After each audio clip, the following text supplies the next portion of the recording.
Welcome, everybody, to episode 2 of Unschooling the Mind. I am your host, Tasha Fishman, and I'm happy to be here with you today. I wanted to talk a little bit about the dark history of compulsory schooling, because as I stated before in my first episode, my abrupt awakening happened in 2020 due to the schmovid nonsense, and it catapulted me really into a completely different reality.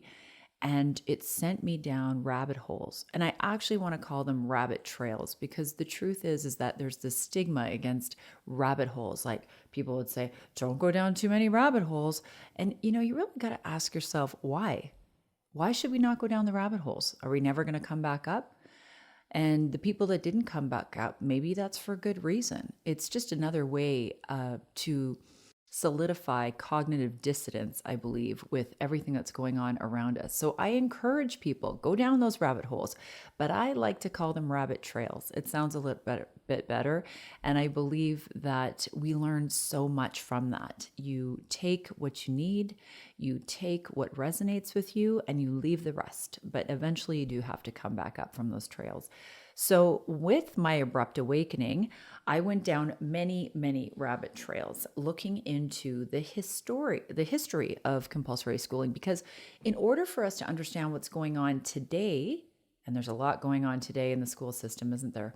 We really have to take a bird's eye view and see what is happening, who created this. Because as far as I knew, I just learned that the government was a benevolent entity that served the greater community and saved all the kids from farm life and child labor and brought them into a public school system, which serves and benefits the entire public. And thank goodness it's free, because we are all so lucky compared to those third world countries, aren't we?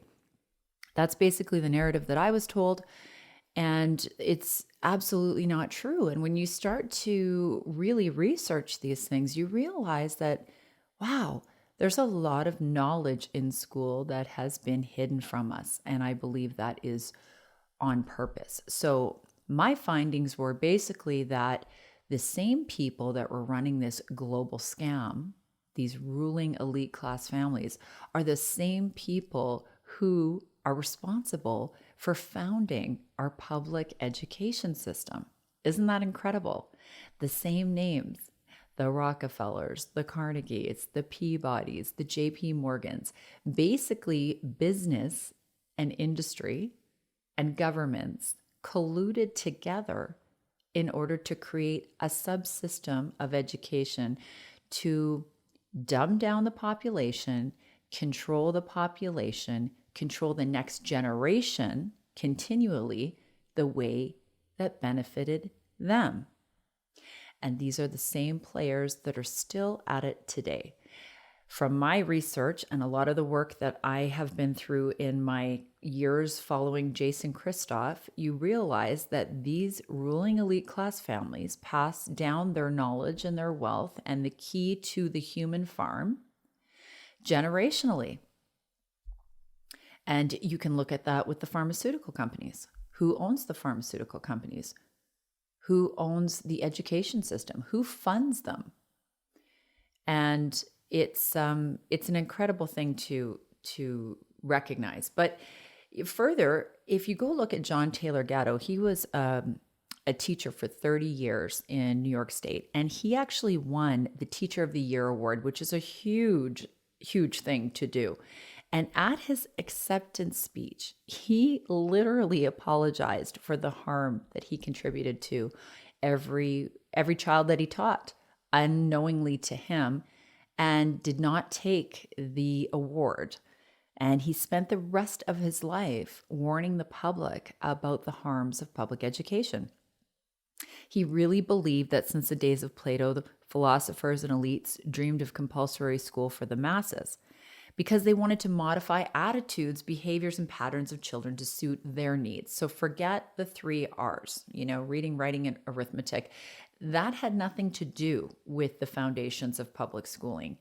It was a hard sell, and back in the day, people joked about it. They didn't believe it, and they didn't want to. They didn't want to give up their kids to the government. And they were actually tricked into a military state of Prussia back in the early 1800s. And they pitched to the public that this was for the best interest of society, to create the personal best of each individual child. Sounds great, right? Certainly what I thought school was about. But the truth is in their manifestos, in their own words, you can go find out that what they said to the public was very different than they said behind closed doors, which was to each other that this notion, this project of creating these schools would give security to their own property for each other. How they got them all involved was to tell them that there was, quote, direct material advantage to doing this. Quote, best insurance against mobocracy. There's a gentleman named H.L. Mencken in 1924, and he's quoted in the Education Manifesto as saying, school is not to fill the young with knowledge and awaken their intelligence. Nothing could be further from the truth. The aim is simply to reduce as many individuals as possible to the same safe level to breed and train a standardized citizenry to put down dissent and originality. So this is why when you might hear me saying in other podcasts that public school is doing exactly as it is intended and was intended to do, is to create reflexive, obedient followers and order takers. And this is the root cause of why we have seen the greatest medical lie of all time happen with billions of people. To me, the root cause of this psychosis that has happened is due to public schooling. It's the place where we are told not to question authority. We are told not to speak to our partners. We are supposed to listen. We have to raise our hand. We are conditioned from the day that we walk into those doors how to take orders, how to respond and work without thinking, how to disconnect from our own source. Our boundaries don't matter. Our interests don't matter. Nothing matters. What matters is that we are on repeat and that we do what they say. I went through it myself. So this was really a Prussian model. It was a tool to produce dull intellect, deny leadership opportunities to youth, render the populace manageable, and it was a system to form habits on the next generation that benefited the government and the industry. Alexander Ingalls in 1918 was quoted as saying that he was the one that created standardized testing. And it was to make students highly susceptible to propaganda. He wanted to create a structure, and I quote, elite-directed social order, mass production economy. And he was quoted as saying that they needed to control the number of Indians to chiefs. These are the people that founded this system. These are the people. So there is a huge, dark history to understanding the foundations of this. And so when I awoken back in 2020, and when I say awoken, I'm just meaning pulled out of the matrix, out of my reality, jolted out of it, starting to question everything. I certainly don't believe that I'm awake to everything that's going on. I'm sure there's much more things to find out and many more rabbit trails. But this one in particular, when it comes to school, for me, it was like, whoa, the same people who are betraying us right now, who have waged a war against the good humans of this planet, whether you want to call it evil versus good, or the elites versus the humans, are trying to keep us divided, keep us in a state of fear, keep us in a state of war so that we are more easily controlled because they know that they cannot do what they want to do to us just by their sheer numbers. They have to use mind control. They have to control the public. Their biggest fear is that we unite on a cause against them. And this is what fifth generational warfare looks like. Very hard to pinpoint. And it's even harder now because you see that these ruling class elite families hide behind technocracies, corporate technocracies such as BlackRock and Vanguard, who own 98% of the world's resources. So it's no longer the people rising up against the monarchy. And now it's huge corporate technocracies, and who are the names and who are the faces? All these people that we see on TV are just puppets. All these people that look like politicians, look like the heads of states, look like the heads of these alphabet organizations like the WHO, the UN, the Klaus Schwabs, the Anthony Fauci's. They're all just puppets. What we really need to be worried about is the people that we actually don't see on the screens that are actually pulling the strings. So schools are designed to discourage critical thought and independence. And John Taylor Gatto, I'm telling you, go check out his work. He talks about how the young are sitting ducks for marketing, which is the science for overcoming sales resistance. And he also believed that it was designed, school is designed, even secondary school, to keep the young in a perpetual state of arrested development of childishness, that, it was intended for them not to grow up, but just grow older, not to be able to make their own decisions, not to be able to lead, but to follow, to take away their rite of passages. So when we find all this out, it's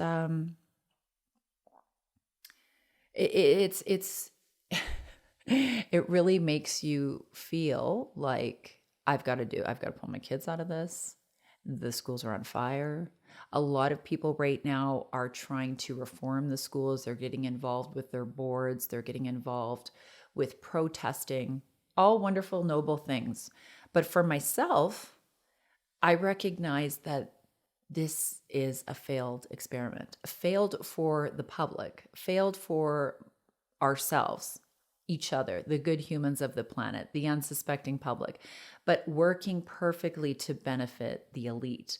So even if we reformed it, even if we were able to stop the early sexualization curriculum, the climate change monologues, the critical race theory, the digitization, the collectivism, and the neo-Marxist ideologies that are rampant in our school system, it wouldn't matter. The entire structure is a setup. It's a setup for failure if you want to raise free thinking, critical thinkers that have an integrity that cannot be compromised or bought. If those are the type of children that you are trying to raise, then government-run schools are not the answer. So where does that leave us? What is unschooling, and why do I say that it is the antidote to global tyranny? All in all, from what I see, there is a group that is trying to create a one world government. They want complete control of the world, mostly the Western countries, because they know that the rest will follow by the click of a button. Whether it's through pandemic treaties, they want a one world school.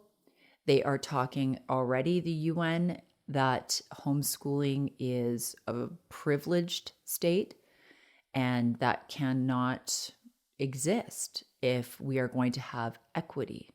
So under the name of equity, they want to have a one world school. The New World Order.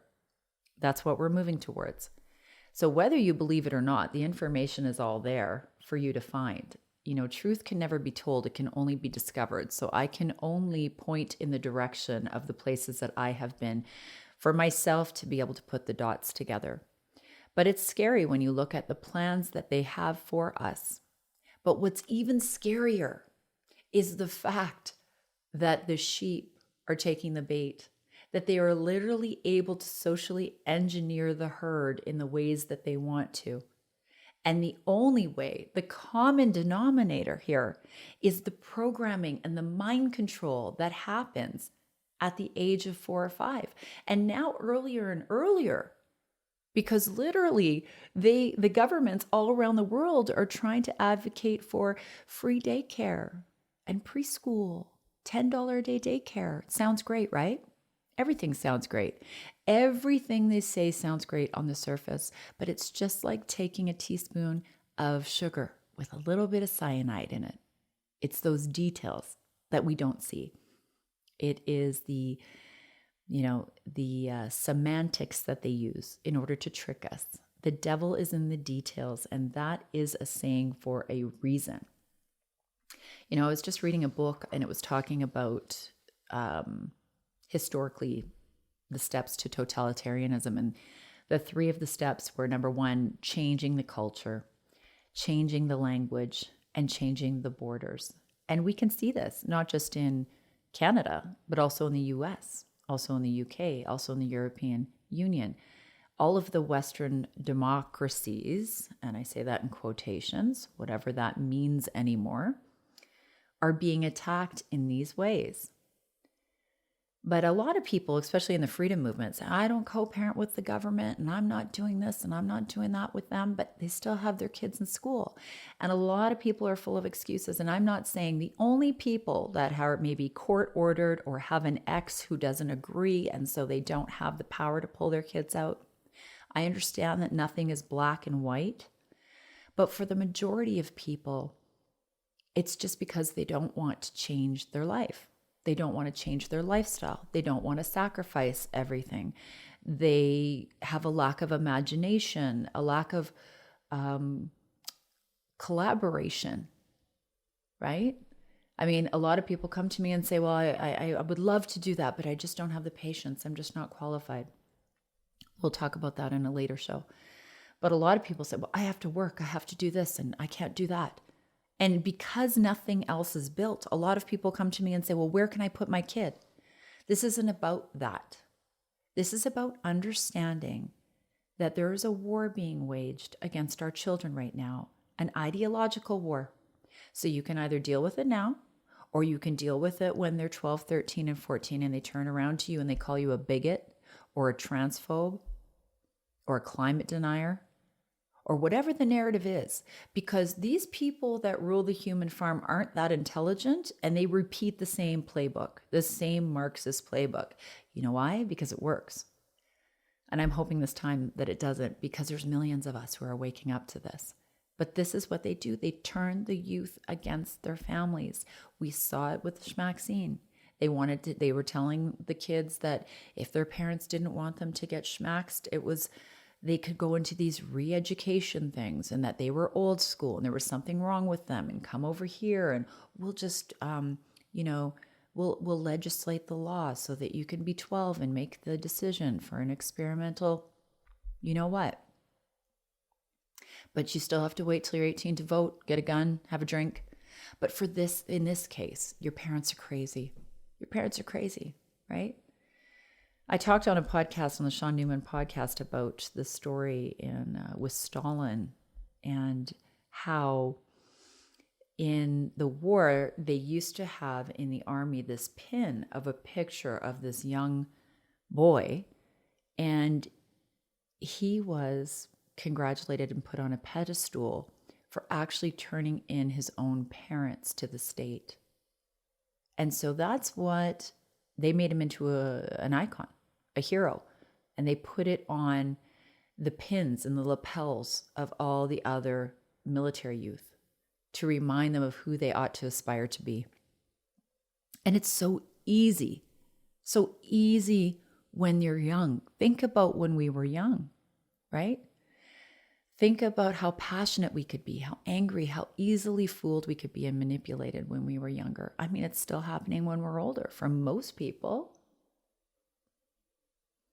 So there is a war that is happening. And when you understand the magnitude, when you put the dots together, pulling your kids from the system becomes a no-brainer. So people who are still doing it, beyond the people that are court ordered or have the X or whatever the circumstances are, clearly don't understand the magnitude. Do you have to change your life? 100%. Yeah. You might have to quit a job, sell your home, We had to. We sold our home that we had built, our family home, downsized. I stopped working. We sacrificed a lot. We actually, my husband and I were separated physically for years. 3 years, 3.5 years.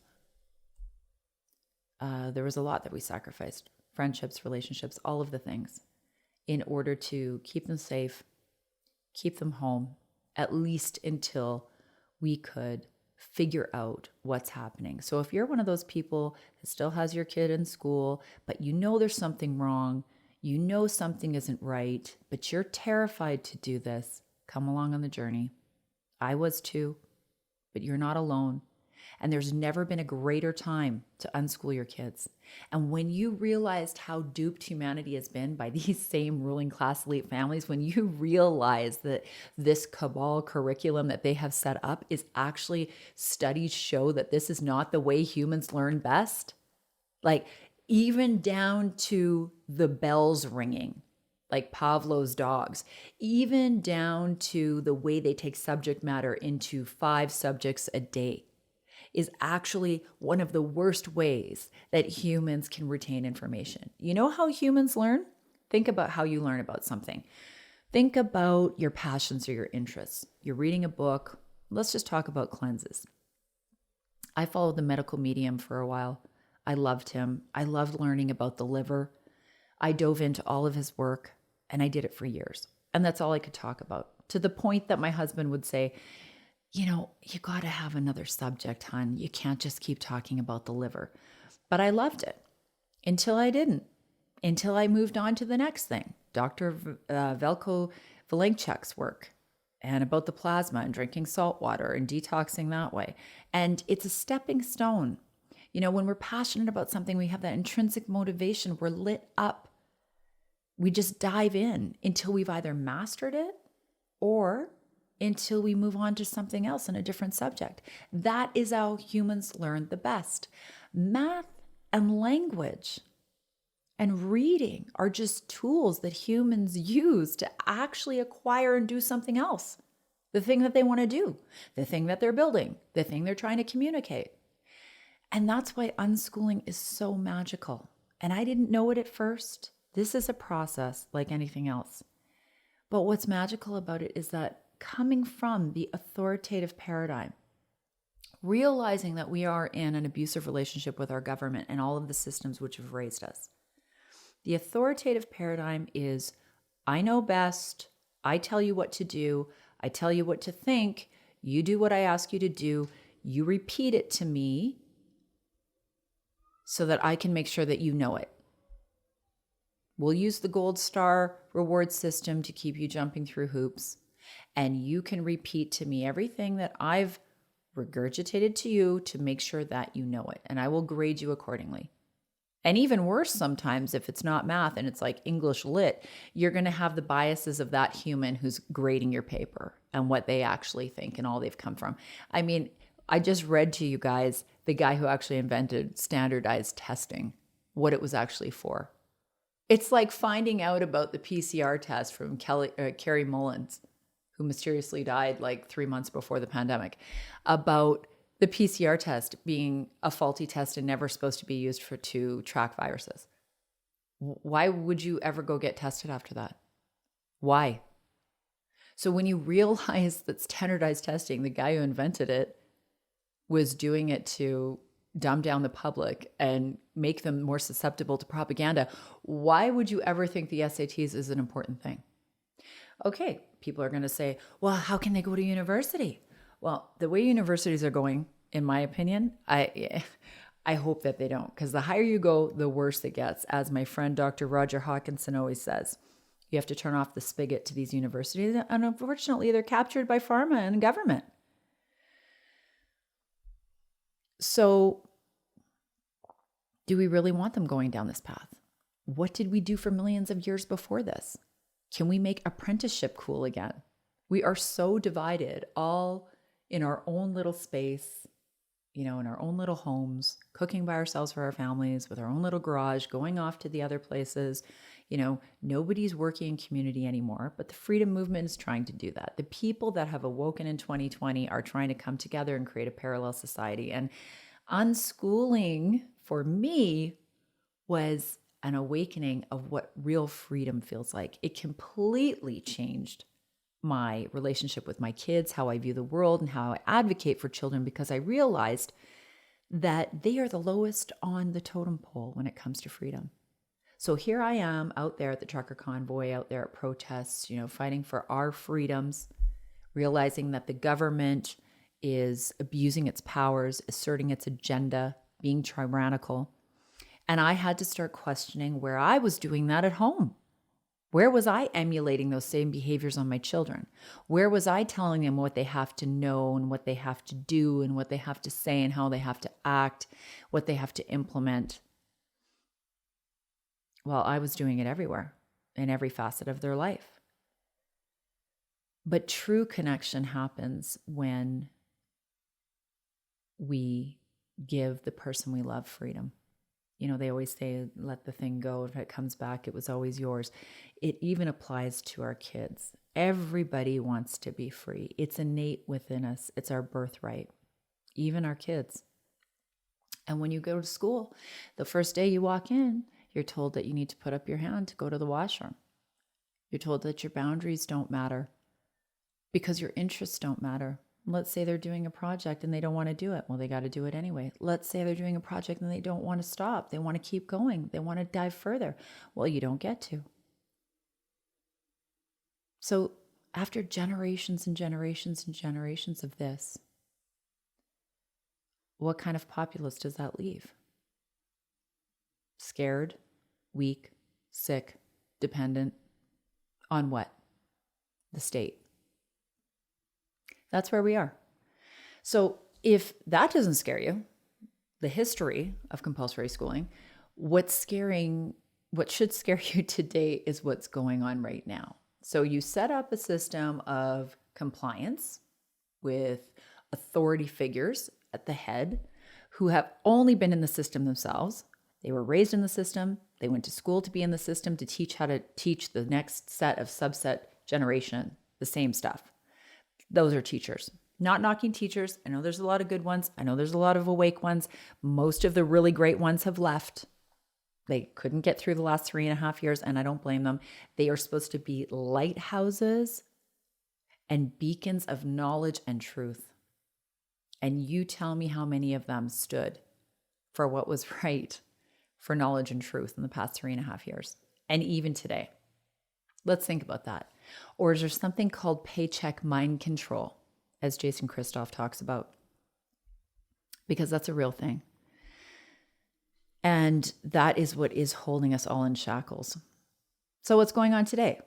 We have the early onset sexualized curriculum, which has come down from UNESCO and the WHO and the WEF, the comprehensive sexuality guide that they want everybody to follow, which is based on Alfred Kinsey's work, who is, a known pedophile and a corrupt scientist and a liar who deceived the American public. Same thing here up in Canada.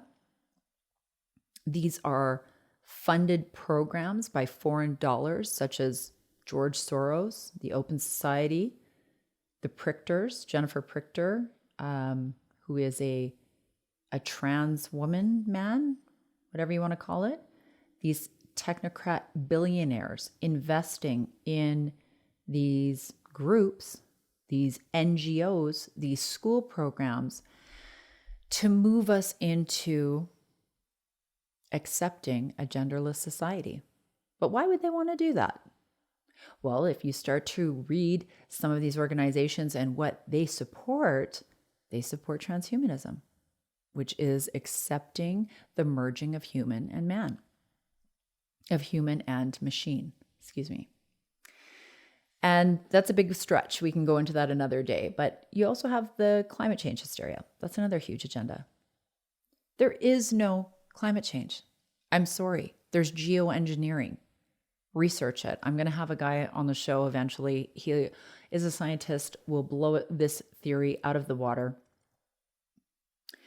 You cannot trust right now what anyone is saying because they're liars.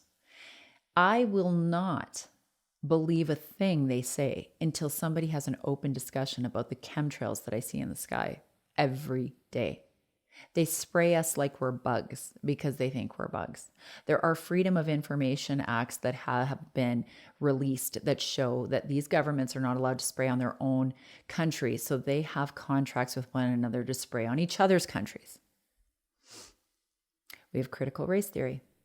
Look at what's going on today. The ultimate goal of Marxism is to divide and conquer. They know if they keep us separate, that we're more easily controlled. You know, Morgan Freeman always said, if you want to stop racism, quit talking about it. But no, they're creating the problem. They're creating the problem so that they can come up with the solution for us when we beg them for a solution, because things will get so bad. Up here in Canada, we have the MAIDS, the Medical Assisted Euthanasia Program, which is the opposite of when we were trying to save grandma during COVID. Now, you know, we're trying to kill her off peacefully before her time, and people with mental health issues, and it'll go down the line. 33,000 people last year were accepted into the program. The government is making decisions and helping people kill themselves. I mean, it's wild. And meanwhile, in the school system, they're passing around MAIDS coloring books from K to grade 6 to tell the youth and condition them into believing that this is a wonderful thing, that the government has this much power. Then we have the digitization of the youth and moving us towards a social credit system. So a lot of the curriculum and the things they're passing out in school that you can see is about this notion of anti-bullying, anti-cyberbullying, that you need to track people, you need to track even maybe your parents who don't agree with some of these things that are going around. Because let's face it, there's legislation being passed, at least in Canada, and I know in California and other countries, where you cannot misappropriate gender or not gender affirm your child, or you can go to jail. And same with any of the health practitioners who may want to help a child through that kind of a confusing time of gender dysphoria or this social contagion, which is really what it is. So why wouldn't they do that with the digitization and the cyberbullying? You know, if your parents don't agree with the schmaxine, or if your parents don't agree with the gender stuff, make sure that you save that information and that you tell someone you trust. Well, who would that be? They want our kids to trust them, the state. They want them to turn to the state. It's an old playbook, folks. And then lastly, of course, we have the entire neo-Marxist ideology of collectivism versus individualism, right? So rights and freedoms of the individual doesn't matter anymore. It's all about the group think. It's all about what's best for the majority. And we must follow along with the herd. So this is why I am so passionate about this Unschooling the Mind community and podcast, is for us to start unraveling what's going on in the subconscious mind, for us to get very familiar with the subconscious mind, because it's a part of our brain that seeks out repetitive content and looks for safety in the herd. And most people don't know this. Most people don't know that they're running on a program 97% of the time. There's lots of work by Bruce Lipton, Jason Christoff. I've got tons of resources on my website. If you go to tashafishman.com under resources, tons of books, tons of resources to start understanding that this part of the brain loves us very much, but it is designed to keep us protected and safe by following safety in the herd. But we now are in a time that calls for courage to stand, even if we have to stand alone, in our truth against the herd, because that herd mentality is being weaponized against us and our children. So I just wanted to kind of get into a little bit about the history of compulsory schooling, why some of the things that I say sound so bold about unschooling being the antidote to global tyranny. But it really is, because it's a reclamation of bringing our kids back home to us, to the people that love them, that raise them, that have given them life. Yes, they're their own souls, they're their own people, and they will flourish with present parent, a present loving parent who's willing to learn with them, give them resources when they're ready, but when they have all the freedom just to be themselves, to discover the world as their classroom, not be bogged down with repetitive content and things that are there to distract them or to mold them into obedient, uncritically thinking followers, they will thrive. Unschooling is the path to real freedom. And if you value family, faith, and freedom, this is a path for you. Now, I am not saying that homeschooling isn't good. If that works for you and your kids are thriving and your family is thriving, that's great. For us, it didn't work. Unschooling is just one path, but for goodness sake, get them out of this line of fire. Get them out of this toxic soup in these environments and quit with the cognitive dissonance of thinking this isn't happening in my school. All right? Between social media, between government rhetoric, propaganda, and the school system, the kids aren't all right. And that's why I'm here, because honestly, my kids are good. I've got a homeschooling community. I've started an unschooling community. We're thriving. It took a long time for me to deschool. That's what they call it, for the parents to deschool, because I've been conditioned more than anybody else, especially my kids. But we're okay. But the thing is that if we don't speak out, if we don't become beacons of light for other people who are ready to leave, and we let this go by, the world's not going to be all right. Whatever we don't deal with today as the parents, we are going to leave behind for our kids, and it's going to be far worse for them.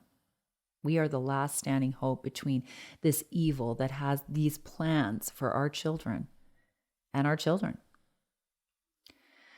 So that's it for this episode. If you want more information and you want to go down all these rabbit trails, please head to my website. And also, if you are looking for support and love and connection with like-minded parents who have had either abrupt awakenings or have been awake for a long time and are making different decisions outside of the system when it comes to education, health, all of it, finances, everything. My community, Unschooling the Mind, is a private community. You can go to my website to check that out and join us for group coaching calls, expert guests that come on, all sorts of wonderful things. It's everything I wish I had at one, click of a button when I had left and felt very alone and had to kind of seek and, painfully go out and take my chances to find different mentors. And it would have been great to have all those life hacks. So that's it for today, folks. Enjoy your day. Enjoy your children. There is so much goodness to come ahead with this, and I am really excited to share it all with you. And I will see you again soon. Bye.